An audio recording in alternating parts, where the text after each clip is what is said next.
दोस्तों, गौर गोपाल दास जी को आप सभी जानते होंगे।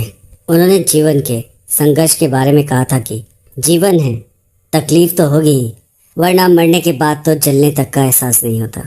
ये सच है कि जीवन में सुख दुख सुबह और रात की तरह आते और जाते हैं, लेकिन कभी कभी कुछ परेशानियां बहुत समय तक पीछा नहीं छोड़ती है।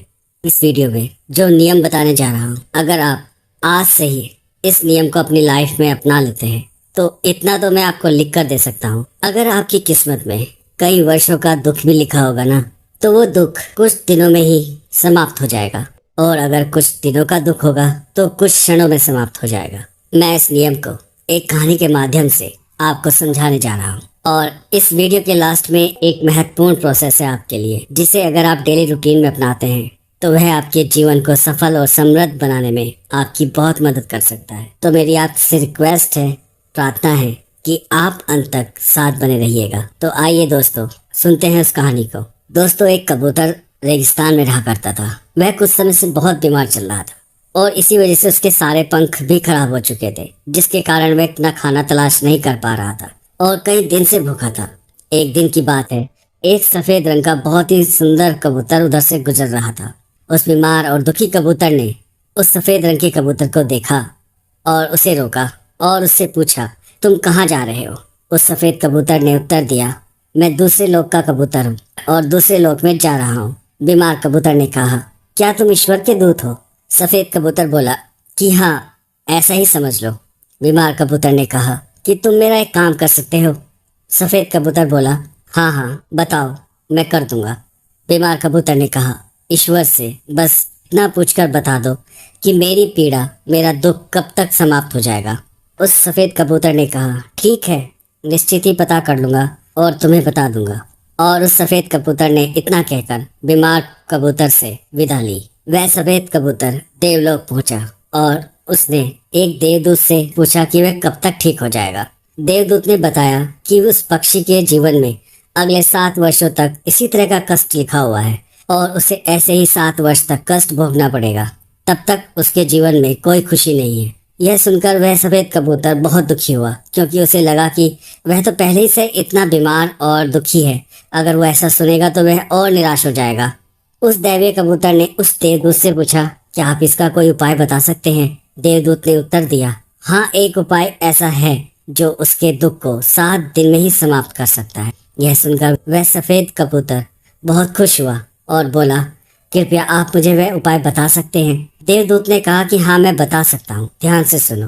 अगर कोई प्राणी इस वाक्य को हमेशा बोलता रहे तो उसके जीवन की कैसी भी समस्या समाप्त हो जाएगी। वह सफेद कबूतर बोला कि वह वाक्य क्या है? देवदूत बोला, वह वाक्य यह है कि इन सब के लिए भगवान तेरा शुक्र है। और वह दिव्य कबूतर जल्दी से उस बीमार कबूतर के पास पहुंचा और उस बीमार कबूतर को वह उपाय बता दिया। 7-8 दिनों के बाद वह सफेद कबूतर जब उधर से गुजर रहा था, तब उसने देखा कि वह कबूतर बहुत खुश था। उसके शरीर पर नए पंख उग आए थे। वह सफेद कबूतर बहुत आश्चर्यचकित था, क्योंकि उसने मन में सोचा कि ऐसा कैसे हो सकता है कि किसी के भाग्य में अगर 7 वर्षों तक कोई खुशी नहीं लिखी थी, फिर भी यह पक्षी इतना खुश कैसे हो गया। इस सवाल को ध्यान में रखते हुए सफेद कबूतर देवलोक में पहुंचा और देवदूत से पूछा कि बस इतना बोलने से इतनी जल्दी कैसे भाग्य बदल सकता है। तब देवदूत ने उत्तर दिया कि हाँ, ये सच है कि पक्षी की जिंदगी में 7 साल तक कोई खुशी नहीं लिखी थी, लेकिन वह पक्षी हर स्थिति में इन सब के लिए भगवान तेरा शुक्र है बोल रहा था और भगवान का शुक्र अदा कर रहा था। इसी कारण से उसका जीवन बहुत कम समय में बदल गया।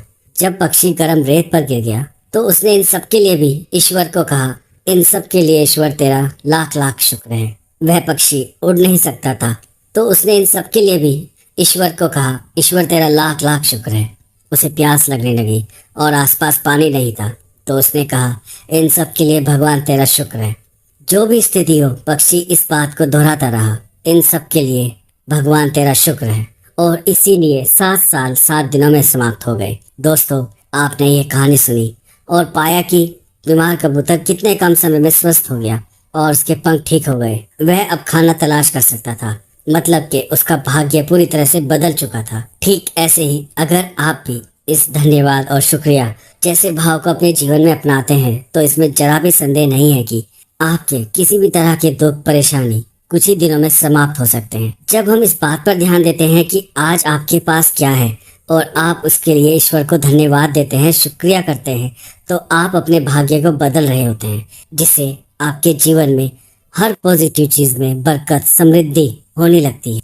इस कहानी से आपने सीखा कि किसी भी चीज का आभार व्यक्त करना और उस चीज के प्रति शुक्रगुजार होना आखिर कैसे हालात और समय को बदल सकता है।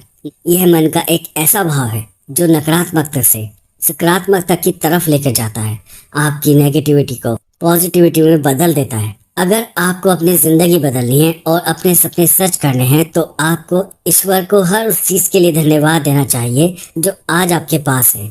अब मैं आपको पूरे दिन का एक रूटीन बताने जा रहा हूँ कि आपको कैसे धन्यवाद प्रार्थना को अपने जीवन में शामिल करना है। अगर आप मेरे बताए इस रूटीन को अपने जीवन में शामिल करते हैं तो आपका पूरा जीवन बदल सकता है। दोस्तों, जब आप सुबह उठते हैं ठीक उसी समय ईश्वर का ध्यान करें और उस सुबह के लिए, उस दिन के लिए ईश्वर का धन्यवाद कीजिए। अपने ईश्वर, खुदा, जीसस, वाहिगुरु से दिल से बोलिए कि इस खूबसूरत सुबह के लिए और इस सफलता भरे दिन के लिए मेरे ईश्वर आपका धन्यवाद करता हूँ, आपका शुक्रगुजार हूँ और इसके लिए मैं बहुत बहुत आभारी हूँ।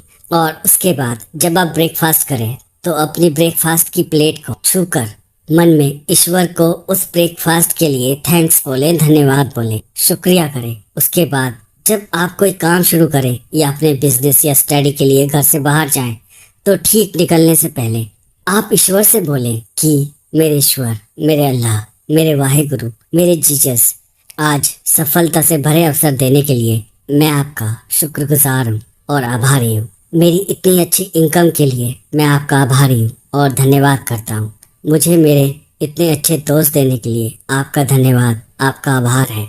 मेरे कार्य को सफल करने के लिए आपका आभार है और धन्यवाद करता हूँ। मुझे आज कुछ नया सिखाने के लिए आपका आभार है और आपका धन्यवाद करता हूँ। दोस्तों, ठीक ऐसे ही जब आप दोपहर का खाना खाते हैं तो आपको वही प्रोसेस दोहराना है जो आपने ब्रेकफास्ट के समय किया था और रात के खाने के समय भी खाने की प्लेट को छूकर ईश्वर को धन्यवाद देना है। वास्तव में अगर आप ऐसा कर लेते हैं तो आपकी दुनिया पूरी तरह से बदल जाएगी। अगर आपके पास आज किसी भी चीज़ की कमी है तो वह कमी कुछ ही दिन में पूरी हो जाएगी। यह एक ऐसा इमोशन है, ऐसी प्रे है, ऐसी प्रार्थना है, इसे आप जितना अपने जीवन में शामिल करेंगे उतना ही आपका भाग्य सफलता की ओर बढ़ने लगता है। आपके घर में धन, खुशी, समृद्धि आने लगती है। इसके बाद सबसे महत्वपूर्ण समय है सोने से पहले का, और इसे ध्यान से समझें। आपको सोने से पहले पूरे दिन को मन में रिवाइज करना है और अपने छोटे बड़े अचीवमेंट्स के लिए धन्यवाद देना है। अपने सपनों के लिए, अपनी इच्छाओं के लिए आप जो भी चाहते हैं उसकी कल्पना करें कि वो पूरे हो रहे हैं और ईश्वर से उसे पूरा करने के लिए एडवांस में धन्यवाद कहें, शुक्रगुजार रहें। वास्तव में कुछ ही समय में वो सब आपके पास होगा जो आज आपका सपना है या आपकी इच्छा है। आपको सोने से पहले एक बार अपने ईश्वर से इस तरह से प्रार्थना करनी है, मेरे ईश्वर, मेरे अल्लाह, मेरे वाहिगुरु, मेरे जीसस, मेरे सपनों को पूरा करने के लिए आपका धन्यवाद है, आपका शुक्रिया है और मैं आपका आभारी हूँ। मेरे कार्य को सारे वर्ल्ड में प्रसिद्ध करने के लिए मैं आपका कोटि कोटि धन्यवाद करता हूँ और मैं आपका आभारी हूँ। मुझे सफलता से भरे अवसर देने के लिए मैं आपका धन्यवाद करता हूँ और आभारी हूँ। मेरी इतनी अच्छी इनकम के लिए मैं आपका आभारी हूँ और धन्यवाद करता हूँ। इतने अच्छे दोस्त देने के लिए आपका आभारी हूँ और आपका धन्यवाद करता हूँ। मेरे कार्यों को सफल करने के लिए और मुझे सफलता देने के लिए आपका आभारी हूँ और आपका धन्यवाद करता हूँ। मैंने आज जो कुछ भी नया सीखा है उसके लिए आभारी हूँ और धन्यवाद करता हूँ। दोस्तों, मुझे उम्मीद है ये वीडियो आपको पसंद आया होगा और आप इसका यूज़ जरूर करेंगे। यहाँ तक साथ देने के लिए आपका दिल से धन्यवाद।